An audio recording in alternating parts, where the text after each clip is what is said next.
नाम है बेटा शब्द युग्म। आइए जानते हैं शब्द युग्म होता क्या है। शब्दों के ऐसे जोड़े जिनका उच्चारण लगभग समान हो परंतु जिनके अर्थ भिन्न भिन्न हो शब्द युग्म कहलाते हैं।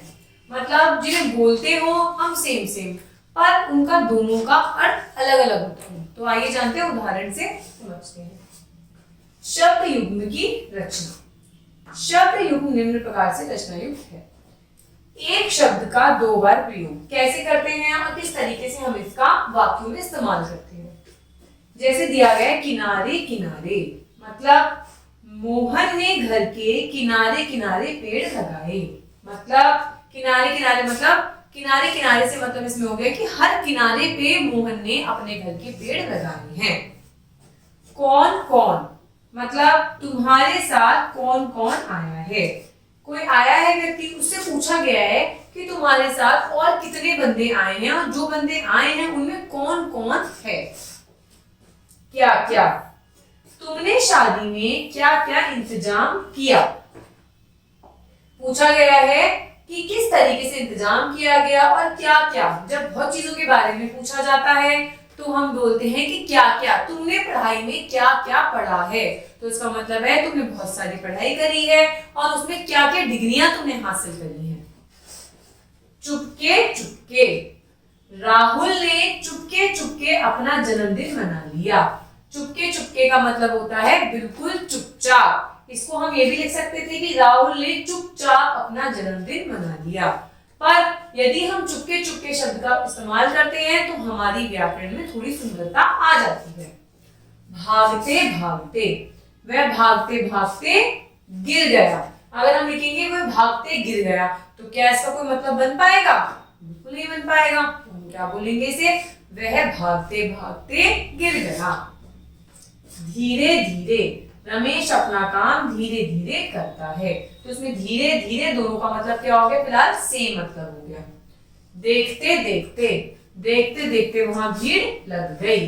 देख ही रहे हैं, एक बार भी देख रहे हैं, दो बार भी देख रहे हैं, तीन बार भी देख रहे हैं और एक घंटे भी देख रहे हैं, 2 घंटे भी देख रहे हैं।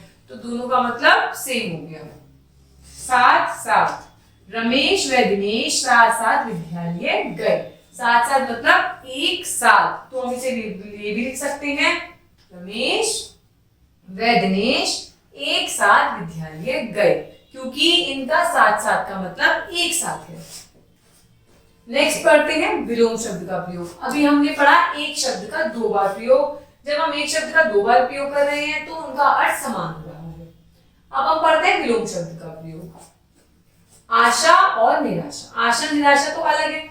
आशा का मतलब होता है किसी से एक्सपेक्टेशंस करना। निराशा का मतलब होता है कि हम उस चीज में हतोत्साहित हो गए हैं। पढ़िए, मनुष्य जीवन भर आशा निराशाओं से घिरा रहता है। यानी मनुष्य को आशा भी होती है और निराशा भी होती है। शाम सवेरे, ये तो क्लियर है। शाम सवेरे सैर पर जाना चाहिए। तो ये 2 बातें कह रहा है कि शाम को भी सैर पे जाना चाहिए और सवेरे में भी सैर पे जाना चाहिए। जाने अनजाने, जाने अनजाने गलती हो गई। मतलब वो जानता भी था पर वो अनजान भी था। सवाल और जवाब, सब अपने से बड़ों से सवाल जवाब नहीं करने चाहिए। तो सवाल और जवाब दोनों क्या हो गए बेटा? अलग अलग शब्द हो गए, लेकिन यूज ये एक साथ किए जा रहे हैं, तभी एक शब्द, एक सेंटेंस का, एक वाक्य का अर्थ निकल पा रहा है। लंबा चौड़ा, नेता लोग चुनाव में अपनी जीत के लिए लंबा चौड़ा भाषण देते हैं।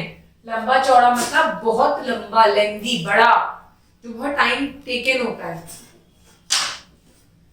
आप पढ़ते हैं हम सार्थक निरर्थक शब्दों का प्रयोग। अलग थलग, कारगिल युद्ध में दुश्मनों की लाशें अलग थलग पड़ी हुई थी।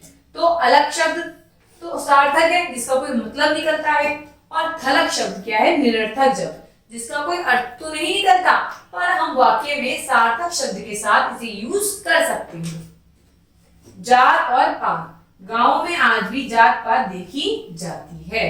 तो जात कैसा शब्द हो गया? सार्थक, और पात कैसा शब्द हो गया? निरर्थक। हेरा फेरी, आजकल हर चीज में हेरा फेरी है। तो ये कैसे शब्दों का युग्मज बन गया बेटा? एक सार्थक है और दूसरा निरर्थक है। टाल मटोल, आजकल बच्चे हर काम में टाल मटोल कर जाते हैं। टाल मटोल का मतलब क्या हो गया? हर बात में गोली दे जाते हैं या मना कर जाते हैं। ढीला ढाला, ढीला है तो सार्थक शब्द है कि कोई चीज ढीली है, ढाला तो कोई शब्द निरर्थक शब्द है, कोई मतलब ही नहीं होता इसका। आजकल के युवकों को ढीले ढाले कपड़े पहनने चाहिए। मेल जोल, घर में लोगों को मेल जोल से रहना चाहिए। नोक झोंक, पक्ष विपक्ष में नेता एक दूसरे से खूब नोक झोंक करते हैं। चटक मटक, त्योहारों पर बच्चे चटक मटक रंग वाले कपड़े पहनकर निकलते हैं। चटक का मतलब तो होता है बहुत ब्राइट, पर मटक का मतलब तो नहीं होता कि मटके में कपड़े पहनते हैं, पर एक सार्थक शब्द है और एक निरर्थक शब्द है, दोनों का एक साथ इस्तेमाल हो रहा है तो एक वाक्य बन पा रहा है और वाक्य का मतलब निकल पा रहा है। अब पढ़ते हैं हम लोग सजाती है व समानार्थी शब्दों का प्रयोग। इष्ट मित्र, रमेश की शादी में उसके इष्ट मित्र मौजूद थे। मतलब कुछ शब्द ऐसे होते हैं जिनके साथ हम उसके समान अर्थ का यूज करते हैं। काम काज, ग्रामीण महिलाएं दिन भर काम काज करती हैं। खाना पीना, शादी के समय खाना पीना देरी से प्रारंभ होता है। हंसी खुशी, मतलब दोनों का सेम है ना, हंसी हंसेगा तो बंदा खुश रहेगा, तो ये हो गए आपके समानार्थी शब्द। राहुल की छुट्टियां हंसी खुशी से व्यतीत हुई। दाव पेच, कुश्ती में पहलवान दाव पेच का प्रयोग करते हैं। पठन पाठन, सरकार गरीब बच्चों के पठन पाठन पर बल देती है। रहन सहन, शहरी क्षेत्र का रहन सहन गांव की अपेक्षा अच्छा होता है। सीधा साधा, छोटे बच्चों का स्वभाव सीधा साधा होता है।